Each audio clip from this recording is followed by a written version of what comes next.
you can have my lectures, my trying to help you out with my topic, that is history. So, today in class 9 the top subject is social science, but I will be taking care of the subject that is history. So, this is the third part where we will start, and as I have started the topic, this is the French Revolution, the first topic of your syllabus. So, today before starting the topic which we are supposed to do today,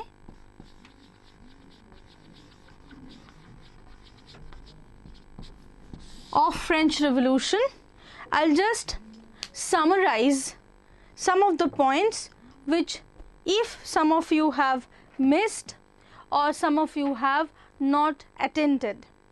That in France during the late 18th century, under the leadership of Louis XVI, the ruler of Bourbon dynasty was ruling. But this ruler was a worthless ruler.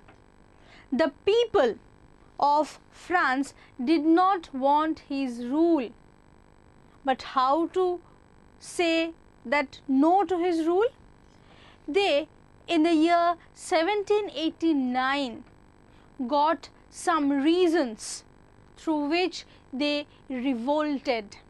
And as they revolted, the whole situation of France changed upside down, and it affected not only France but the whole world.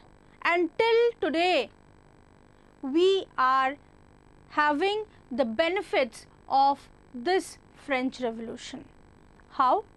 Like today you all know that in our Constitution of India we have the preamble, and in that preamble very important 3 words are mentioned, that is liberty, fraternity, equality.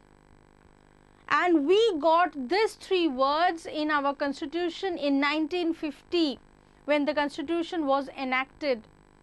But first time in world these 3 words were uttered during the French Revolution. It was in 1789. So you can understand that today whatever we are enjoying in India, today whatever we are doing in India also has a link with this French Revolution, right? So we are going into detail of this revolution. So today we will see that how the revolution started and how this revolution continued in France and in the other parts of the world. As I told you before that Louis XVI was imposing tax, and as he was imposing tax, he was to call the Estates General. The Estates General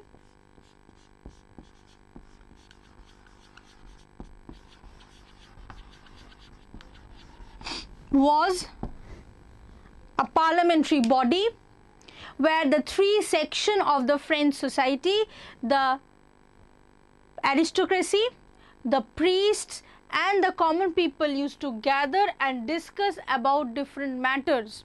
The Estates General he was supposed to call, and that was scheduled on the year 1789 on 5th May. On 5th May 1789. Just imagine today is the 4th May and tomorrow is the 5th May. So tomorrow, if it is the 5th May, it is 2020. How many years ago you can calculate? So on 5th May 1789, Louis XVI called the meeting of Estates General, where he was supposed to talk about imposing more tax. As I previously told you, the formation of Estates General was like this. Here the king used to sit In front of him, here the priests, here the nobles, and surrounding them was the people from third estate or common used to stand. So on 5th May 1789, the Estates General were called. In this Estates General, 300 representatives of priests, 300 representatives of nobles, and 600 representatives of third estate or the common people were present. The third estate, the common people, they were very excited to be present in the Estates General, because after 175 years the Estates General was called. So they had a list of demands to take it from the king. The first thing they demanded that the voting in the Estates General will be according to per head, not per category. But it was rejected. As it was rejected by the king, king did not want this, so as he rejected it, the third estate people, they walked out of the Estate General and on 5th May. So on 5th May, when the Estate General started, the third estate demanded that the voting should be per head. One person, one vote. One person, one vote. But king rejected it.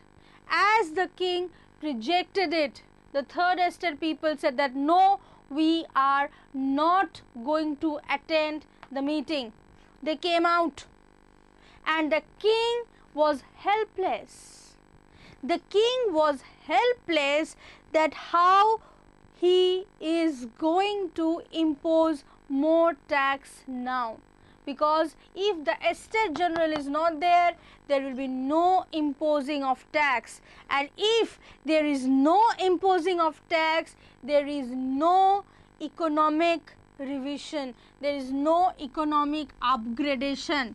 But the third estate people were not ready to attend the meeting. So what they did, instead on 20th June 1789, all the third estate people, they gathered in a tennis court, indoor tennis court. They were very angry against the king, very angry. They were searching the ways how they can revolt. So they gathered in a tennis court and they decided that they will form a provisional government. What is a provisional government? That a government who is not a particular government, but instead of that, like when you have absent teachers in your class, some other teachers come to take your class. That's called a provisional class, right? Like if I am absent, some other teacher comes to instead of me and takes your class. That is a provisional class. So like that, they formed a provisional government which is known as National Assembly. This National Assembly, then they decided that they will draft a constitution for France, sitting in the tennis court, and until and unless they finish writing their constitution, they will not leave the court. It was their oath their pledge they have taken, as you take your pledge in the prayer time. They took the pledge that until and unless we are going to finish it, we will not leave this place. And this pledge, this oath is known as tennis court oath. This is known as tennis court oath. If a question comes in your exams that what do you understand by a tennis court oath, then you have to write that on 20th June 1789, the Third Estate people, they gathered in an indoor tennis court and they formed a National Assembly and decided to write the Constitution of France and promised that until and unless they finish it, they will not move from that place. That is known as the tennis court oath. Okay. Now, after this tennis court oath was taken, or a long time, during the time period when this tennis court oath was taken, two important persons helped the Third Estate. Who were they? One was known as Abbe Sieyès, who was a priest. Being a first estate man, being a priest, he was ready to help the National Assembly. And another was Mirabeau. Mirabeau was a nobleman. He belonged to the aristocracy, but he also wanted to help the Third Estate people. He also wanted to help the common people. That's why these two people also joined the National Assembly and formed the tennis court oath. When this was happening, definitely Louis XVI, the king, was not very happy. And as he was not happy, he was watching it, what can be done and what should be done. In this situation, 20th June this was happening and the people were writing their constitution. In this situation, in the countryside of France, a bread crisis started. A bread crisis started, and due to that bread crisis, people came out in the streets, especially women. See, women are very timid, women are very submissive, but when it comes to food, when it comes to question their motherhood, they become violent. They can become violent, right? So the women also came out in the streets, started looting the bread shops, and everything was ready to start a revolution. And during this time, after hearing this, Louis XVI ordered the army to take control of the situation. When this was heard by the people of France that the army, the soldiers are coming, they became very angry. They became very angry, and they marched to Paris, the capital of France. And on 14th July 1789, they attacked Bastille. What is Bastille? They attacked Bastille. Bastille is a prison in Paris where Louis XVI used to arrest anybody without trial and put them inside. So the angry mob, so the angry people, they came and they attacked Bastille and broke it, gave freedom to all the prisoners, and finally burnt it. Why? Why Bastille? Why not King's Palace? Because the people knew that king will be well protected. But Bastille is an institution which symbolizes king's power, which is equal to king's power. So if you destroy his power, he will be shattered. If common people, see, just imagine farmers, laborers, businessmen, they cannot go to a king and kill him. because king will be well protected by soldiers and guards and everything, right? So how they will show their anger, how they will show their protest? They want to destroy the king, so they destroyed Bastille, because Bastille was a measure, Bastille was a symbol of king's power. So on 14th July, Bastille was broken, Bastille was taken apart, and with this, finally, officially, the French Revolution started. So if a short question comes to your exams that which is the final date of the beginning of French Revolution, definitely it will be 14 July 1789, right?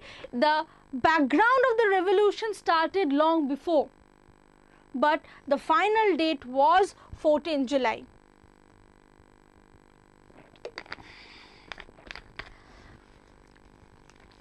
After this 14 July, when the situation became so much problematic, so much chaotic, the King Louis XVI saw it that if this goes on, I am going to die. They are going to kill me. So he gave recognition to the National Assembly. So he gave recognition on the National Assembly and told that okay, no problem, don't shout, I am going to rule according to the National Assembly.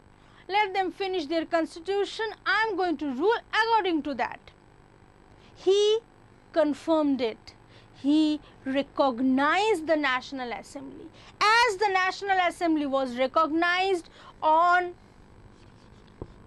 4th August 1789, the National Assembly passed a law that everybody in France have to pay tax, and privileges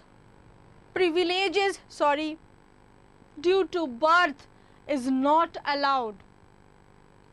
The first and second estate used to capture lots and lots of what we can say properties, money, land, everything due to their privilege they got from their birth.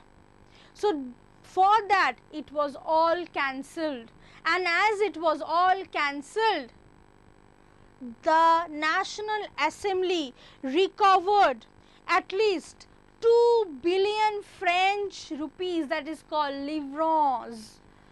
2 billion, just imagine, they recovered the property which was taken by the first two estates, and the National Assembly redistributed that amount of property with the common man.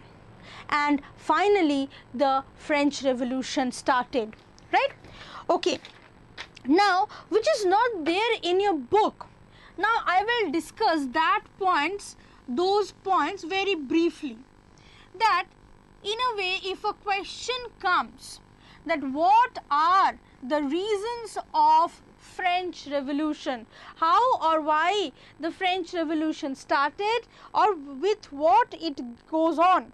So, my next topic which I am going to discuss is reasons for French Revolution, right? So the number one reason was the empty resources.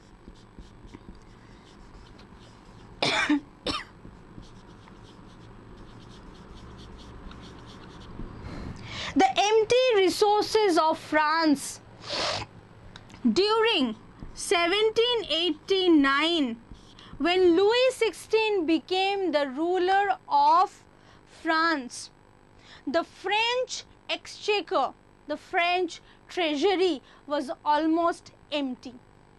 They had no money. You know that why money is needed? The French Louis XVI, the king of France should have money to run the government. Like In India, the government of India has the money. In every year, they have a meeting called budget. In every department, they give such amount of money, and those monies are circulated to different patterns, different departments to do the expenditure. Like in your school education and everything, the ministry which is related, it is that MHRD, that is the Ministry of Human Resource Development, where education is there. So in every year, the government of India gives a lot of money in this HRD ministry, and this HRD ministry uses this money and send this to schools and colleges and universities, right? Like when you give the board exams, you get the copies. The copy is given by the government of India. It's a product, it's a property of the government of India, the money. But the money of the government of India, how they are earning it? We, common people, you and me, your parents and me, we are giving the tax. We are incoming and we are also paying the tax to the government, and that tax government is again reusing for our benefits. The bridges are built, the roads are repaired, the different type of public places are built, all these from the government. If the government doesn't have the money, the country cannot move forward.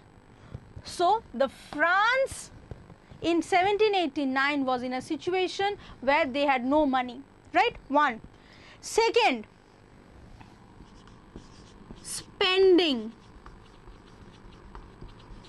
of money.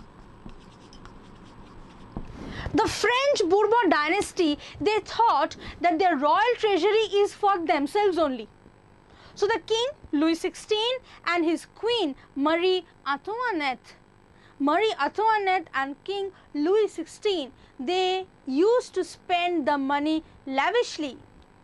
They used to have huge palaces, huge parties, huge dresses were bought with that tax paid by common French people. Imagine, they are using the money of common people to live in a grand life, right?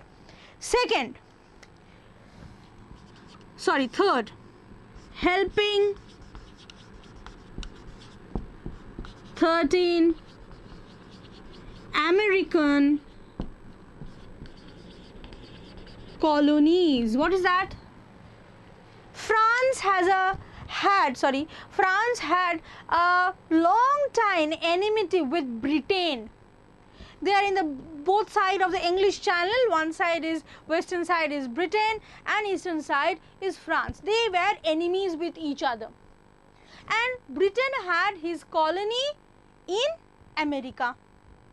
And now the British Americans, they wanted to get themselves free from the mother British country, and they were fighting with Britain, and Britain was not happy with it.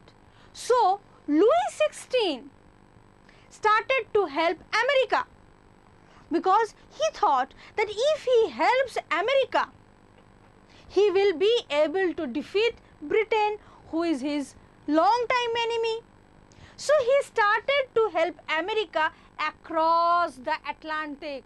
Just imagine, if you see the world map, France is in Europe, and in 18th century, he is sending ammunition, soldiers, medical products, goods and food to America through ships and investing a lot of money.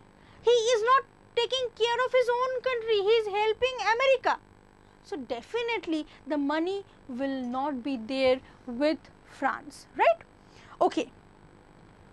Fourth point, that is the extra pressure on third estate. Extra pressure was given on the third estate. Why? Because third estate was the common people. First two estates, they have a privileged birth. Either they are priests or they are the nobles, right? So the common people were the people who will pay the tax. They used to have taxes, they were indirect taxes, they were direct taxes, they were laws, they were regulations, everything was upon them. And as everything was upon them, the third estate felt burden over them, and they were not at all happy with this kind of system. Number 5 was the most important, and we can say it the immediate one, that is a bad harvest year. 1789, the year was a bad harvest year. As the bad harvest was there, the prices of goods, food products, bread and daily goods became higher. As the prices of commodities became higher, the people, common people were having difficulties. They don't have higher salaries, but their daily need goods were high, costly.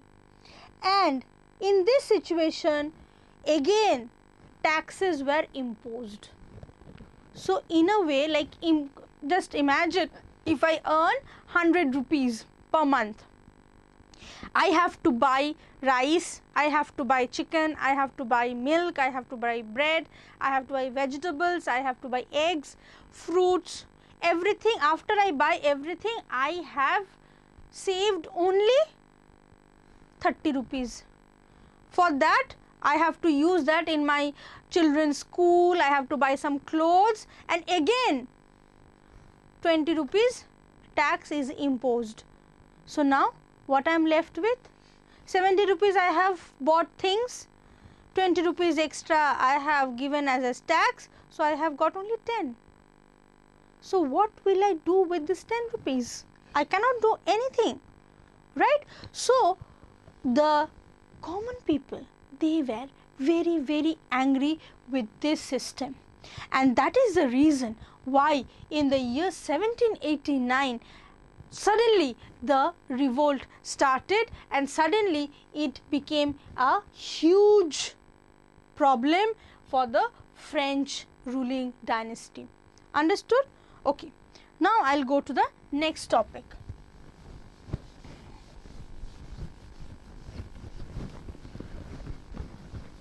The next topic which I will talk about is the Constitution. As I told that on 20th June in the tennis court, the National Assembly with the members of Third Estate, they promised that they are going to start writing a constitution of France, and promised to themselves that they will not finish it until and unless they will leave the place, right? So finally the constitution was made by 1791. By 1791 the constitution of France was completed, and what happened or what were there in the constitution, now that we will discuss. Firstly, it curbed, it destroyed the total authority of the French monarchy and gave power to different institutions. Previously, the total power of France was in the hands of king. King used to decide everything. King used to take decisions in every matter, but now he will not do that. He will be there, but along with him other institutions, other bodies will be present who will decide in this matter. Who were the institutions? The institutions were definitely legislative,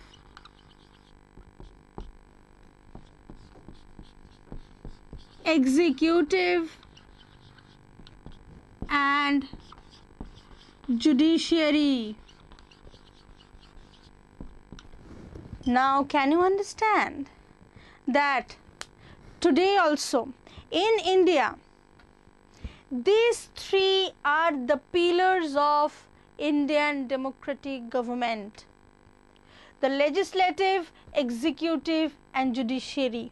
If you talk about a democratic republic, a sovereign democratic republic, you have to give support, you have to give authority in these three pillars. And first time in world, in French Revolution, in the French Constitution of 1791, these three pillars were given importance. They were institutionalized. They were given different jobs where they will do their own job and help the king with governing the country. Imagine 1791. Okay, next, the National Assembly was given the power to form the laws, and the members of the assembly were elected. Who will form the National Assembly? Who will be the members of assembly? It was an election. Like today we have the parliament, and who will be the member of the parliament? MPs. We have the election. Through election we choose our candidates who will represent us in the parliament, right? So like that the National Assembly members were elected, and the National Assembly was given the power to form laws, and it was told that men above the age of 25 and who pays tax are the first class citizens. They will be able to give vote. Now today, irrespective of your property, irrespective of your paying tax, irrespective of gender, class, creed, color, everything, who is above the age of 18, they can give votes, right? But in France, in the year 1791, it was decided that above the age of 25 and those men, not women, those men who were having property, who used to give tax, they will only pay the tax to the they will only give the votes and choose the member of the National Assembly. Understood? Okay. The Constitution began with a declaration of rights of man and citizen. This is very, very interesting. This is the first time in the world the Constitution of France used the word called rights, R-I-G-H-T-S, rights of man and citizens. Very important. Two words here we have to keep in mind, that is right and citizen. Why? Because today these two words are very, very taken for granted. We don't understand the importance of these two, but these two have importance.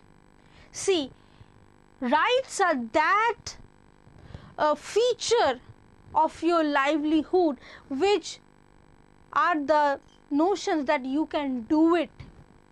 You have the right to life. You have the right to education. You have the right to speech. You have the right to move from one place to another. You have the right to do everything. Your country gives you these rights, right? It's your birthright. When you are born as a citizen of India, you get these rights. And citizens, another important word, that citizen means you are an individual. My name, you know, all of you know that I am Shreya Ghosh. So it is I am. I am not somebody's subject. Nobody can rule me. Nobody can order things to me. I am a perfectly free, independent individual who have rights. When I am a citizen, I have my rights, my duties towards my country. But when I am a subject, I don't have any duties. I'm like a slave. I'm like a servant. Something is ordered, I will obey it. Okay, no problem. But when I'm a citizen, I'll think, what you are saying, is it correct? Should I do this or not? Right? So, if you're a citizen, you can think. If you're a citizen, you can raise your voice and no, it's not right. No, I'm not going to do it. We protest. You do it when you have the citizenship. Otherwise, you cannot do it. And in France, in 1791, it was said that men are the active citizens because they earn money, and women, they are passive citizens as they don't earn money. But nowadays it has changed. Women also, they earn money, they are also active citizens. But now also, who are passive citizens? Like you children. Until and unless you reach the age of 18, you are not a proper citizen, right? So, after you reach the age of 18, when you can start earning your livelihood, you will become a proper citizen. Okay, fine. So, this was a revolution in world history, definitely, that how a constitution of 1791 can give freedom to the people of France. Not only that, it gave the freedom to the people of the world also. It said that it gives liberty, but it clarifies that a liberty consists of power to do whatever is not injurious to other. That means I am free to do anything, but I cannot go and kill somebody. That means murder. I cannot kill somebody because I'm not going to go, I'm not allowed to go and slap anybody or punch anybody, right? Because I am doing injury. If that person has done something, I should go to the police, I should go to the authority and complain that he is saying something bad about me, he is saying something rubbish about me, but I cannot take the rules in my hands. I cannot go and slap that person. That is not my freedom. And not also, I cannot go and harm any property of the nation. I am going and breaking the Taj Mahal. I cannot do that. It's a nation's property. So, my liberty is just up to that much where I have to stop, where I cannot doing injury to any other people or any other product. Okay, fine. And it was given the philosophy of those philosophers that man is born free. When we are born, when you are like a baby, you are not in chains. Nobody told you that you are a arrested person. You are born free. And as you are born free, you have the rights to do whatever you want. You have the right to choose your own future. You have the right to do whatever you like. Right? So, here today I will stop, and next day onwards in my classes I will talk about how Louis XVI took his revenge and they constituted a conspiracy against the National Assembly. Okay? So, till then, goodbye.